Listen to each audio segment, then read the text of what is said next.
చూడటానికి మంచి non veg కర్రీలా ఉంది కదండి. కానీ ఇది మష్రూమ్ కీమా కర్రీ. ముందుగా ఛానల్ని సబ్స్క్రైబ్ చేసుకోవటం మర్చిపోవద్దు. చూపించిన మసాలా అంతా పేస్ట్ చేసుకోవాలి. జీడిపప్పును ఒక గంట ముందు నానబెట్టుకోండి. ఒక గుప్పెడు మష్రూమ్స్ ఇదిగోండి ఈ విధంగా వాష్ చేసి పెట్టుకోండి.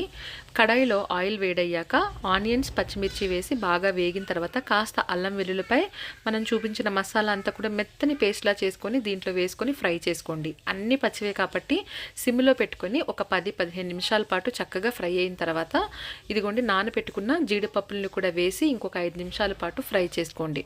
వెజిటబుల్ చాపర్లో మష్రూమ్స్ని ఈ విధంగా చాప్ చేసుకొని మష్రూమ్స్ని కూడా వేసేయండి. వేసి మూత పెట్టేసి మగ్గిస్తే కాస్త వాటర్ ఊరుతాయి. తర్వాత ఇదిగోండి ఈ విధంగా కాస్త పసుపు, తగినంత కారం వేసుకొని ఉప్పు కూడా చెక్ చేసుకోండి. ఎందుకంటే మనం అన్నీ కూడా ముందు మిక్సీ వేసుకునేటప్పుడే వేసేసుకున్నాం. మసాలా అంతా కూడా చాలా బాగుంటుంది. కుక్ అయితే ఎక్సలెంట్గా ఉంటుంది. తప్పకుండా ట్రై చేయండి.